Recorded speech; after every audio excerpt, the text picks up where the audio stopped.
Trump tidak main-main. Dia telah mengatakan kepada para migran ilegal apa yang dia rencanakan terhadap mereka, dan hal ini menyebabkan banyak keresahan. Dari mengusulkan hukuman mati bagi mereka, And I'm hereby calling for the death penalty for any migrant that kills an American citizen or a law enforcement officer. hingga menyerukan deportasi massal. On day one, I will launch the largest deportation program in American history. Apa yang tidak diketahui banyak orang adalah bahwa Trump ingin mengembalikan operasi wetback yang akan mengejutkan kalian. Moved them again beyond the border. They came back. Didn't like it. Moved them way south. They never came back. Dan sekarang, para migran ilegal melarikan diri ke utara. Dan sudah ada laporan mengenai orang-orang yang mati kedinginan saat mencoba menyeberangi perbatasan ke Kanada. Hal ini tidak terlihat baik dan akan menjadi jauh lebih buruk. Migran ilegal yang melarikan diri dari Amerika Serikat. Setelah Trump menjadi presiden ke-47 Amerika Serikat, banyak yang bertanya-tanya apa yang akan ditangani oleh pemerintahannya. Nah, dia sudah memberikan bocoran tentang apa yang akan dilakukan di hari pertamanya. Dan Anda sudah bisa menebak apa yang ada di pikirannya. Imigrasi, menurut Trump, ia akan melancarkan program deportasi terbesar dalam sejarah Amerika Serikat. On November 5th, 2024, this will be Liberation Day in America. It's going to be liberation. On day one, I will launch the largest deportation program in American history. Dan sekarang, sudah ada kepanikan di antara para migran ilegal bahwa sudah ada pembicaraan tentang jutaan orang yang akan meninggalkan negara ini. Dan karena mereka tidak dapat kembali ke Meksiko atau negara Amerika Selatan lainnya, banyak dari mereka yang memilih tujuan terbaik berikutnya, yaitu Kanada.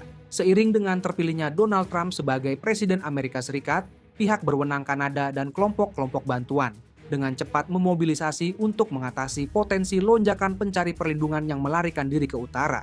Gema tahun 2017, ketika kepresidenan pertama Trump mendorong ribuan orang menyeberang ke Kanada untuk mencari tempat perlindungan, masih segar di benak mereka yang ditugaskan untuk mengelola perbatasan.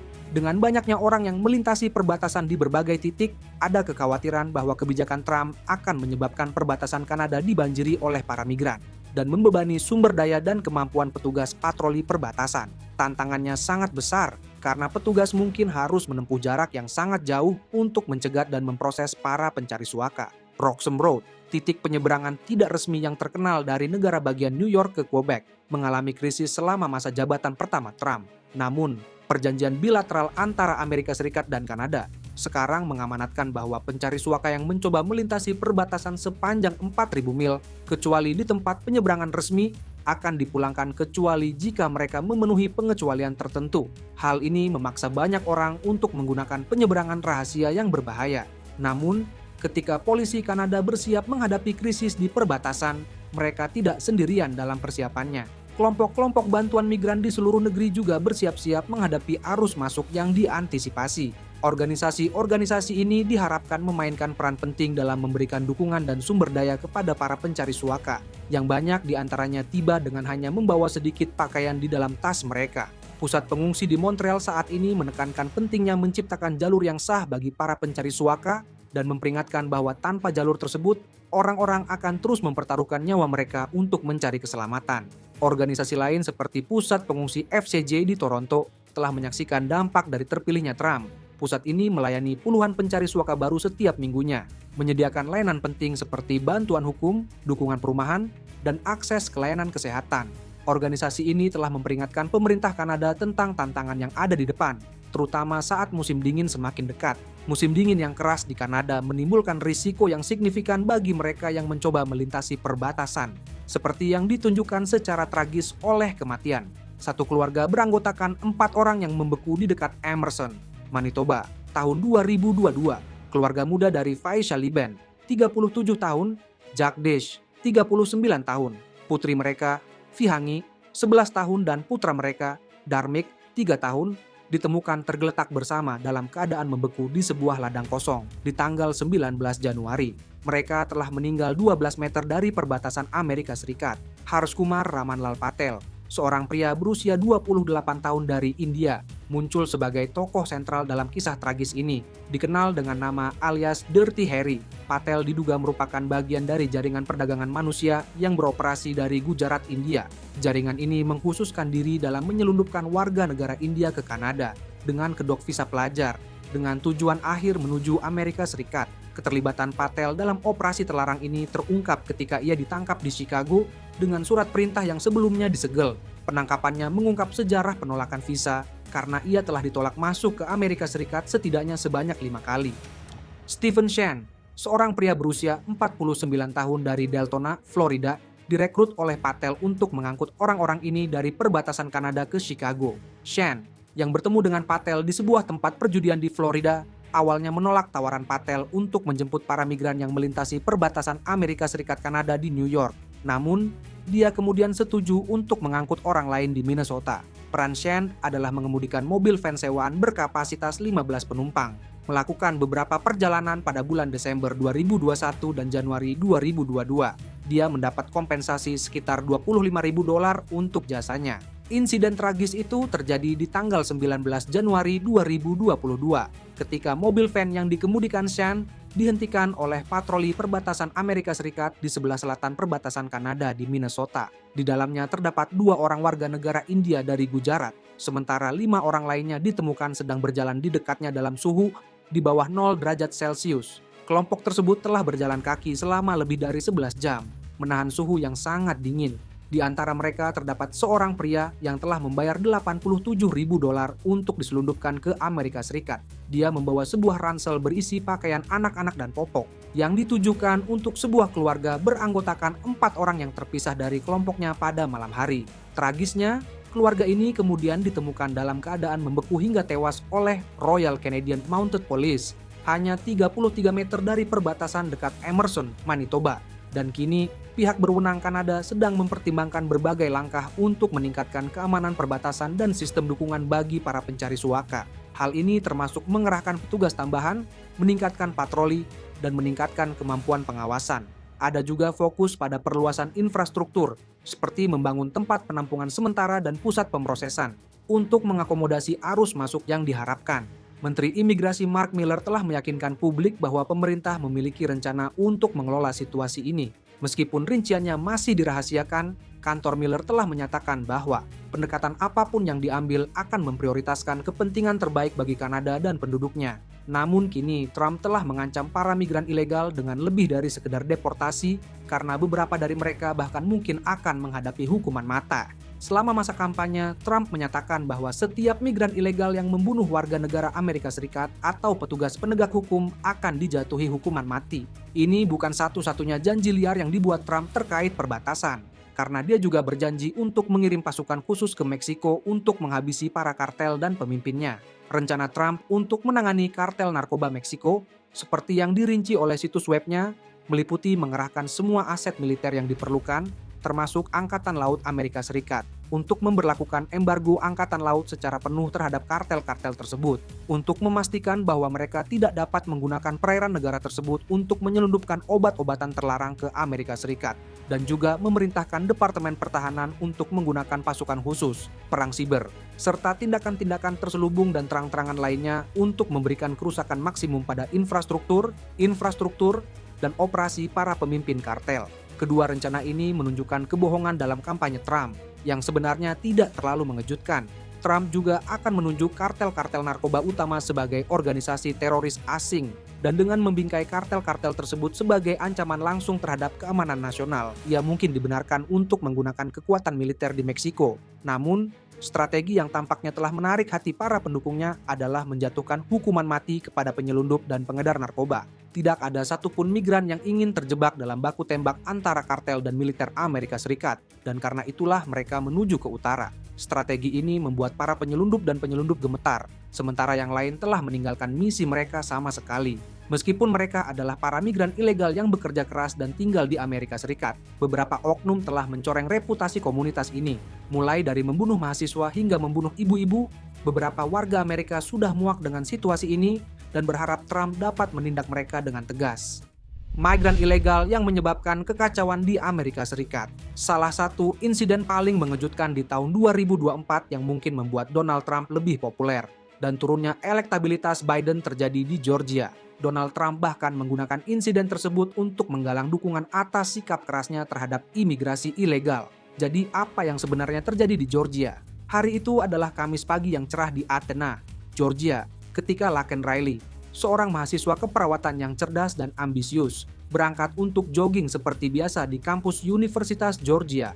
Sedikit yang ia ketahui bahwa kegiatan rutin ini akan berubah menjadi mimpi buruk yang akan mengejutkan seluruh komunitas. Laken, seorang mahasiswi berusia 22 tahun di kampus Augusta University, dikenal karena dedikasinya pada studinya dan kecintaannya pada aktivitas kebugaran.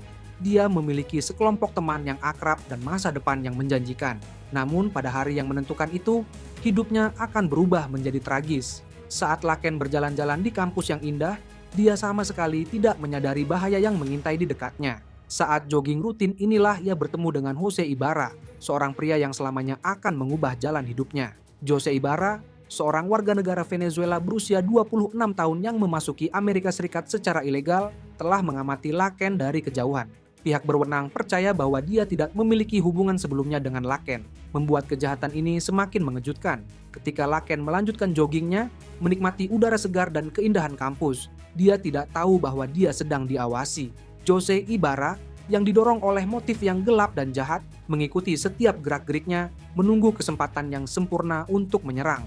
Di sebuah area terpencil di kampus itulah Jose Ibarra melakukan aksinya. Dengan hati yang penuh dengan kebencian, dia mendekati Laken, melancarkan serangan keji yang akan selamanya mengubah kehidupan orang-orang yang mengenalnya. Rincian serangan itu terlalu mengerikan untuk dipahami. Menurut dokumen pengadilan, Ibarra dituduh merusak tengkorak Laken, melakukan kekerasan yang tak terbayangkan terhadapnya. Kebrutalan kejahatan tersebut tidak dapat dipahami, membuat para penyelidik dan masyarakat terkejut. Setelah serangan tersebut, Ibarra diduga menghalangi Laken untuk menelepon 911, sehingga memperpanjang penderitaannya. Dia kemudian dengan kejam menyeret tubuh Laken yang sudah tidak bernyawa ke sebuah daerah terpencil, berusaha menyembunyikan bukti dari tindakan keji yang dilakukannya. Pencarian Laken dimulai ketika temannya melaporkan bahwa dia hilang. Setelah dia tidak kembali dari lari pagi, para pejabat UGA dan lembaga penegak hukum segera bertindak dengan putus asa mencari tanda-tanda keberadaan mahasiswa keperawatan muda tersebut. Tragisnya, tubuh Laken yang sudah tidak bernyawa ditemukan pada hari itu juga. Dia ditemukan dalam keadaan tidak sadarkan diri, tidak bernapas, dan dengan luka-luka yang terlihat jelas. Berita tersebut mengejutkan masyarakat karena kenyataan dari kejahatan brutal tersebut mulai terasa. Hilangnya Laken Riley membuat teman-teman, keluarga, dan seluruh komunitasnya sangat terpukul. Mahasiswi keperawatan muda yang menjanjikan, dengan seluruh hidupnya di depan mata, telah direnggut dalam tindakan kekerasan yang tidak masuk akal. Trump dengan cepat menanggapi kisah tragis tersebut. Daya tarik emosional Trump beresonansi dengan para pendukungnya, yang melihat sikap kerasnya terhadap imigrasi sebagai tindakan yang diperlukan untuk melindungi warga negara Amerika. Trump mengambil keuntungan dari situasi ini dan terus mengabadikan narasi kejahatan migran. Dia menggunakan komentar-komentar yang meremehkan para migran yang berbicara dalam bahasa yang berbeda, melabeli mereka sebagai bahasa yang benar-benar asing, yang tidak dapat digunakan oleh siapapun. Pernyataan-pernyataan yang menghasut ini semakin menyulut retorika yang memecah belah seputar imigrasi. Ibarra ditangkap dan didakwa dengan 1 tuduhan pembunuhan berencana, 3 tuduhan pembunuhan berat, dan masing-masing 1 tuduhan penculikan, penganiayaan berat, menghalangi panggilan telepon darurat, merusak barang bukti, dan pengintaian. Yang lebih mengecewakan lagi, menurut penegakan imigrasi dan bea cukai Amerika Serikat (ICE), polisi New York menangkap Ibarra di tanggal 31 Agustus 2023 dan didakwa dengan tuduhan menyebabkan cedera pada seorang anak dan pelanggaran mengemudi. Namun, migran ilegal tersebut dibebaskan sebelum ICE dapat meminta polisi untuk menahannya untuk otoritas imigrasi. Dan ternyata kejadian di Georgia bukanlah kasus yang tunggal, karena beberapa bulan kemudian negara ini kembali diguncang oleh kejadian serupa. Ironisnya, insiden ini terjadi di daerah pemilihan Alexandria Ocasio-Cortez, yang mana dia telah vokal dalam mendukung para migran ilegal. Dalam insiden yang mengejutkan itu, seorang migran ilegal, Debbie Vidal Carrillo, yang telah dibebaskan ke Amerika Serikat setelah pertemuan di perbatasan, diduga mencekik Zoraida Leo, seorang warga negara Amerika Serikat yang telah dinaturalisasi dan ibu dari 4 orang anak. Perjalanan Debbie Vidal Carrillo menuju Amerika Serikat dimulai sejak Juni tahun 2022. saat ia melintasi perbatasan selatan dekat San Luis, Arizona, saat berusia 17 tahun. Kedatangannya menandai dimulainya serangkaian peristiwa yang pada akhirnya berujung pada insiden tragis di distrik Repentor Alexandria Ocasio-Cortez. Carrillo yang berasal dari Kolombia memiliki masa lalu yang bermasalah yang tidak diperiksa secara menyeluruh oleh pihak berwenang di perbatasan. Setelah pertemuannya dengan agen federal, dia diberi surat pemberitahuan untuk hadir di pengadilan dan dimasukkan ke dalam proses pemindahan. Namun, terlepas dari langkah-langkah ini, Carrillo dibebaskan ke negara itu. Sebuah keputusan yang kemudian mendapat sorotan tajam. Pada saat itu, patroli perbatasan yang kewalahan dengan banyaknya migran yang melintasi perbatasan seringkali harus mengambil keputusan yang sulit terkait siapa yang harus ditahan dan siapa yang harus dibebaskan. Carrillo yang masih di bawah umur pada saat itu adalah salah satu dari sekian banyak orang yang diizinkan masuk ke negara itu dengan harapan mereka akan menghadiri sidang imigrasi. Sayangnya, Carrillo tidak pernah hadir pada sidang yang dijadwalkan. Sebuah fakta yang kemudian menghantui pihak berwenang dan masyarakat yang terkena dampak dari tindakannya. Kehidupan Carrillo di Amerika Serikat diwarnai dengan ketidakstabilan dan keresahan. Dia menetap di New York, tepatnya di distrik Republik Alexandria Ocasio-Cortez, di mana dia menjadi penyewa rumah Zoraida Leo, seorang warga negara Amerika Serikat yang dinaturalisasi dari Republik Dominika. Leo, seorang ibu dari 4 orang anak, telah mewujudkan impian Amerika pada usia 28 tahun. Ketika ia dan saudara perempuannya menjadi warga negara naturalisasi, dia dikenal karena dedikasinya kepada keluarga, gereja, dan komunitasnya. Namun, kehidupannya secara tragis berhubungan dengan kehidupan Carrillo dengan cara yang tidak pernah diduga sebelumnya. Perilaku Carrillo sebagai penyewa digambarkan sebagai orang yang sulit diatur dan bermasalah. Dia menganggur dan dilaporkan menghabiskan hari-harinya dengan minum alkohol dan menghisap ganja, yang membuat Leo frustrasi yang telah menerimanya. Situasi ini mencapai titik puncaknya di tanggal 5 Desember, ketika Leo mengkonfrontasi Carrillo mengenai perilakunya dan memintanya untuk meninggalkan rumahnya. Konfrontasi ini secara tragis berujung pada kematian Leo, karena Carrillo diduga mencekiknya karena marah. Buntut dari kejadian ini membuat masyarakat terkejut dan berduka. Keluarga, teman, dan tetangga Leo sangat terpukul atas kehilangan seorang wanita yang telah menjadi pilar kekuatan dan dukungan. Kematiannya juga menimbulkan pertanyaan serius tentang sistem imigrasi dan keputusan yang dibuat oleh pihak berwenang di perbatasan. Bagaimana mungkin seseorang dengan masa lalu yang bermasalah dan masa depan yang tidak pasti dibiarkan berkeliaran dengan bebas di negara ini? Mengapa Carrillo tidak ditahan atau diawasi lebih ketat setelah dibebaskan? Pertanyaan-pertanyaan ini telah memicu perdebatan sengit mengenai kebijakan imigrasi dan tanggung jawab pemerintah federal dan lokal. Keluarga Leo bersama dengan para pemimpin lokal telah menyerukan transparansi dan akuntabilitas, menuntut jawaban dari mereka yang berkuasa. Mereka juga telah menghubungi Presiden terpilih Donald Trump, mendesaknya untuk menyelidiki keadaan di sekitar kematian Leo dan memastikan keadilan ditegakkan.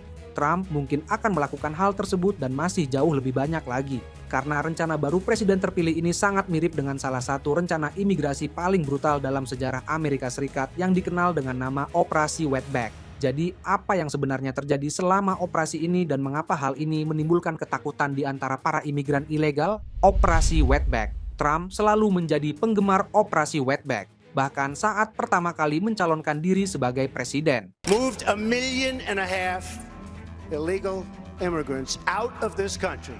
Moved them just beyond the border, they came back. Moved them again beyond the border, they came back. Didn't like it. Moved them way south. They never came back. Jadi, apa yang sebenarnya terjadi dalam Operasi Wetback? Dalam catatan sejarah Amerika, hanya sedikit peristiwa yang sama mengejutkan dan kontroversialnya dengan Operasi Wetback. Deportasi massal terbesar terhadap pekerja tidak berdokumen. Kampanye era Eisenhower ini menyapu seluruh negeri dengan ketepatan militer, menargetkan imigran Meksiko dalam upaya untuk membersihkan masyarakat Amerika dari mereka yang dianggap ilegal. Sebanyak 1,3 juta orang terjaring dalam jaringnya, dipindahkan secara paksa dari rumah dan mata pencaharian mereka. Kisah Operasi Wetback, deportasi massal terbesar dalam sejarah Amerika, berakar kuat pada konteks sejarah kebijakan imigrasi Amerika Serikat dan sikap masyarakat terhadap imigran Meksiko. Untuk memahami besarnya dan implikasi dari operasi ini, pertama-tama kita harus menjelajahi situasi imigrasi Amerika Serikat sebelum tahun 1964 dan peran program Bracero. Di awal abad ke-20, Amerika Serikat mengalami gelombang imigrasi yang signifikan, dengan warga negara Meksiko memainkan peran penting dalam populasi kerja. Permintaan akan tenaga kerja murah, terutama di bidang pertanian dan rel kereta api, menyebabkan hubungan yang kompleks antara Amerika Serikat dan Meksiko. Hubungan ini semakin diperumit oleh depresi hebat yang menyebabkan perubahan dramatis dalam kebijakan imigrasi. Selama tahun 1930-an, pemerintah Amerika Serikat memulai suatu gerakan deportasi yang menargetkan para pekerja kelahiran Meksiko untuk mengurangi persaingan dalam memperebutkan pekerjaan dan meringankan beban ekonomi warga Amerika Serikat. Periode ini, yang sering disebut sebagai repatriasi, mengakibatkan deportasi lebih dari 1 juta warga negara Meksiko, banyak diantaranya adalah warga negara Amerika keturunan Meksiko. Terlepas dari deportasi ini, kebutuhan akan tenaga kerja tetap ada, terutama selama Perang Dunia Kedua. Di tahun 1942, pemerintah Amerika Serikat membentuk program Bracero, sebuah perjanjian bilateral dengan Meksiko untuk mengatasi kekurangan tenaga kerja di bidang pertanian dan industri lainnya. Program ini mengizinkan para pekerja Meksiko, yang dikenal sebagai Bracero, untuk memasuki Amerika Serikat secara legal untuk sementara waktu dengan janji upah yang adil dan perlakuan yang manusiawi. Antara tahun 1942 dan 1964, sekitar 4,6 juta orang Meksiko berpartisipasi dalam program Bracero, menyediakan tenaga kerja yang sangat dibutuhkan oleh negara-negara bagian seperti California dan Texas. Namun, program Bracero bukannya tanpa tantangan dan kontroversi. Banyak pemberi kerja yang tidak mematuhi pedoman program, mengeksploitasi pekerja dengan membayar kurang dari upah yang dijamin dan menempatkan mereka dalam kondisi kerja yang buruk. Selain itu, pemerintah Meksiko mengecualikan Texas dari program ini antara tahun 1942 sampai 1947 karena diskriminasi yang dilakukan oleh negara bagian tersebut terhadap orang-orang Meksiko. Pengecualian ini menyebabkan meningkatnya imigrasi tidak berdokumen, karena banyak orang Meksiko yang melintasi perbatasan secara ilegal untuk mencari pekerjaan, yang sering disebut dengan istilah yang merendahkan, yaitu wetbacks. Sikap masyarakat terhadap imigran Meksiko selama periode ini dibentuk oleh perpaduan antara kebutuhan ekonomi dan prasangka rasial. Di satu sisi, tenaga kerja Meksiko sangat diperlukan bagi perekonomian Amerika Serikat, terutama di bidang pertanian. Di sisi lain, stereotip yang tersebar luas menggambarkan imigran Meksiko sebagai orang yang kotor, pembawa penyakit, dan tidak bertanggung jawab, sehingga memicu sentimen anti-Meksiko di seluruh negeri. Dikotomi ini menciptakan lingkungan yang tidak stabil, di mana imigran Meksiko dibutuhkan sekaligus difitnah. Di awal tahun 1950-an, pemerintah Amerika Serikat menghadapi tekanan yang semakin besar untuk mengatasi masalah imigrasi tidak berdokumen.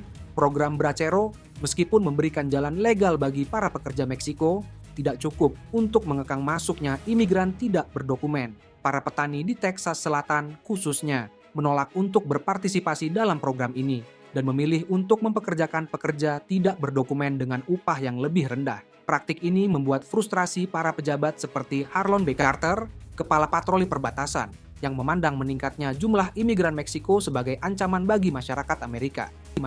Maka Presiden memutuskan untuk memulai apa yang kemudian dikenal sebagai Operasi Wetback. Pelaksanaan Operasi Wetback di tahun 1954 menandai titik balik dalam sejarah imigrasi Amerika, yang ditandai dengan skalanya yang belum pernah terjadi sebelumnya dan taktik kontroversial yang digunakan. Operasi ini yang diatur oleh pemerintah Amerika Serikat bertujuan untuk menyingkirkan imigran Meksiko yang tidak berdokumen dari tanah Amerika, dan pelaksanaannya bersifat strategis dan kejam. Operasi Wetback dipelopori oleh Jenderal Joseph Swing, Kepala Dinas Imigrasi dan Naturalisasi, dan direncanakan dengan ketepatan kampanye militer. Operasi ini menggunakan sumber daya patroli perbatasan, menggunakan taktik gaya militer untuk melakukan penyisiran di seluruh negeri. Pabrik-pabrik, peternakan, dan tempat kerja lainnya menjadi sasaran penggerebekan yang terkoordinasi, yang mengakibatkan penahanan ribuan pekerja tidak berdokumen. Orang-orang ini kemudian dibawa ke fasilitas penampungan, di mana mereka menunggu untuk dideportasi. Peran pemerintah Meksiko dalam Operasi Wetback sangat signifikan.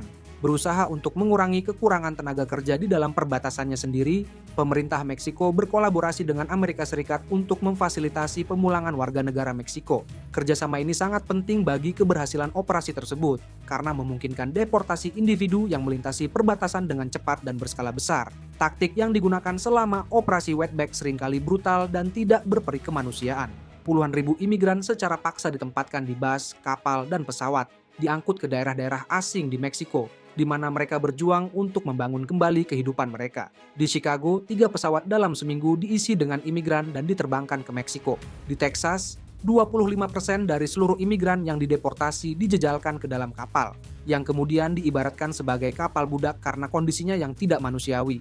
Tragisnya, Beberapa orang meninggal karena sengatan matahari, penyakit dan penyebab lainnya selama berada dalam tahanan, menyoroti kenyataan pahit yang dihadapi oleh mereka yang terjebak dalam jaring operasi tersebut.